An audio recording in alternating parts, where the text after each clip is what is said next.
Fala pessoal, eu sou o professor Basílio e eu quero dar uma aula para vocês sobre Idade Média. E fica a pergunta, Idade Média é uma idade das trevas? Antes de qualquer coisa a gente precisa entender este termo.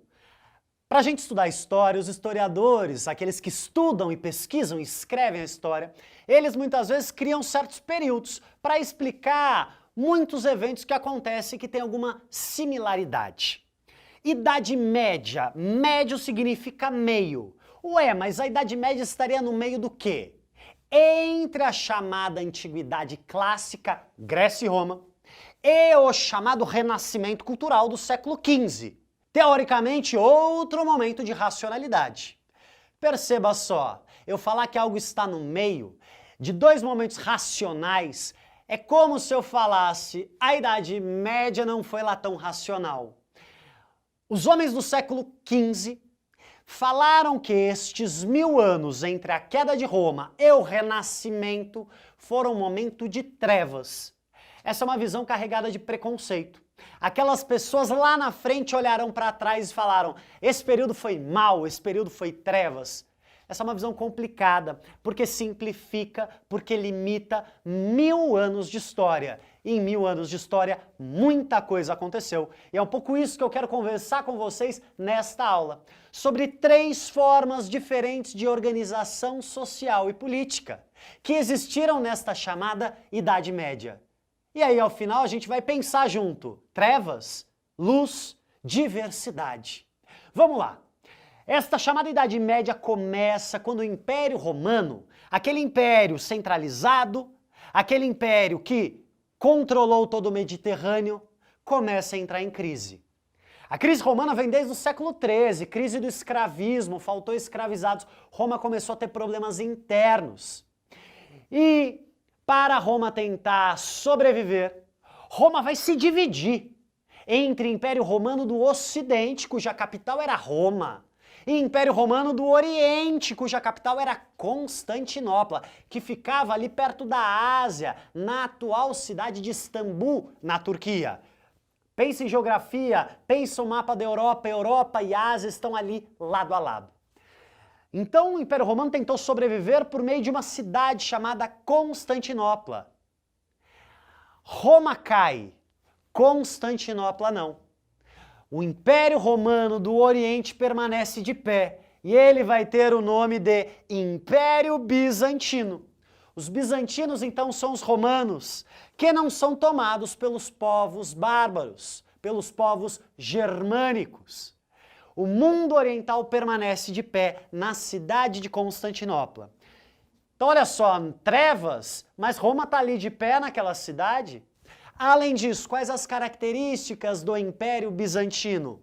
Lá se mantém a centralização política. Lá o imperador permanece com poder centralizado. E além disso, temos uma centralização não só política, mas também religiosa. Lá em Constantinopla, no Império Bizantino, a gente vai ter o chamado cesaropapismo. O que é isso? Ué, a junção de 2 palavras, a palavra César e a palavra Papa. É como se o poder político e o poder religioso estivessem juntos. E desta forma, a cidade de Constantinopla permanece de pé. E permanece como uma herdeira daquele mundo greco-romano, daquele mundo antigo. Então Constantinopla está de pé, mas nós vamos ter uma novidade muito importante. Surgindo no mundo árabe. Na região da Península Arábica, ali próximo à Ásia, nós vamos ter o surgimento da terceira religião monoteísta. Monoteísmo, aqueles que acreditam na existência de um só Deus. A primeira foi o judaísmo, foram os hebreus. A segunda foram os cristãos. E a terceira religião será o islamismo, com os povos árabes. Por volta do século VII, na Península Arábica, nós vamos ter o surgimento de um profeta. Um profeta que traz uma nova religião, o islamismo, que se aproxima, assimila determinadas características do judaísmo e do cristianismo. Graças ao islamismo, este profeta que se chama Maomé consegue unificar diferentes povos da Península Arábica. Então olha que interessante, a religião vai ser um elemento de unidade entre aqueles povos. O islamismo então unifica a Península Arábica. O islamismo tem alguns princípios, tem alguns pilares. A crença em um só Deus que se chama Alá, a crença no principal profeta que se chama Maomé, um jejum no mês do Ramadã. E além disso, um princípio muito importante, não pode haver escravização e guerra entre povos que partilham do islamismo. Então olha que interessante, você tem uma unidade e esses povos não vão poder brigar entre si, escravizar-se mutuamente. Então, graças ao islamismo, estes árabes começam a se expandir, começam a fazer guerras de conquista. A guerra de expansão é chamada de jihad, uma guerra santa, uma guerra de expansão do islamismo. Mas é importante que se diga, os islâmicos, nessa expansão no século VIII, eles são profundamente tolerantes. Então eles se expandem quando eles conquistam determinada região, eles apresentam a sua religião, mas aquela população é livre para aderir ou não. É claro que se não aderisse, pagaria mais impostos, mas de certa forma os islâmicos eles são tolerantes com a diversidade. Tanto é que vão assimilar muitas características culturais dos gregos e dos romanos.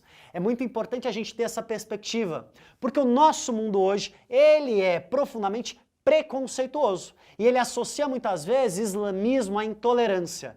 É importante a gente pensar que muitas vezes quando olhamos para o outro como intolerante, talvez o intolerante sejamos nós.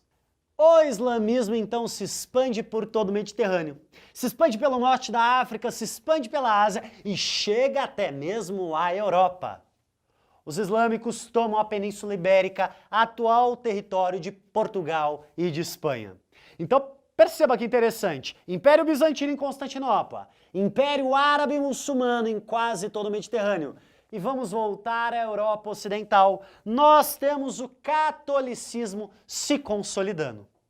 O cristianismo já era uma religião muito forte em Roma, e quando os povos germânicos vêm para Roma, eles tomam o poder político, mas os cristãos começam a converter os povos germânicos. O que começa a acontecer na Europa Ocidental é um processo de fusão. Um processo de fusão da cultura romana com a cultura germânica. E o grande elemento de fusão, o grande elemento de interligação é a religião, é o catolicismo. Não por acaso. Talvez a maior herdeira do Império Romano seja a Igreja Católica Apostólica Romana. Olha que interessante, então a Europa Ocidental está passando por um processo de transformação. Um processo de ruralização. Já não há mais na Europa Ocidental centralização política. Não tem mais um imperador que controla tudo.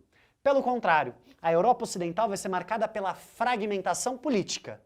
O que vai trazer unidade a esta Europa será fundamentalmente o catolicismo.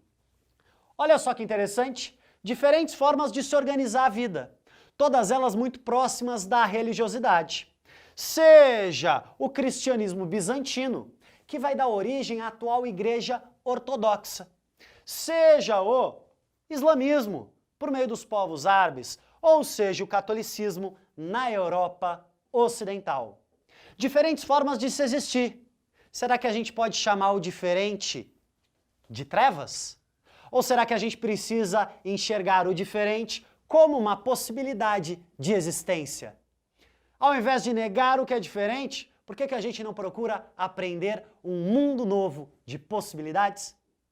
Nesta aula vimos então este início de Idade Média, os impérios bizantinos, o Império Árabe Muçulmano e o que vai se consolidar como a Europa Católica. Agora vou dar um minutinho para vocês tirarem uma foto da lousa, um bom estudo e forte abraço!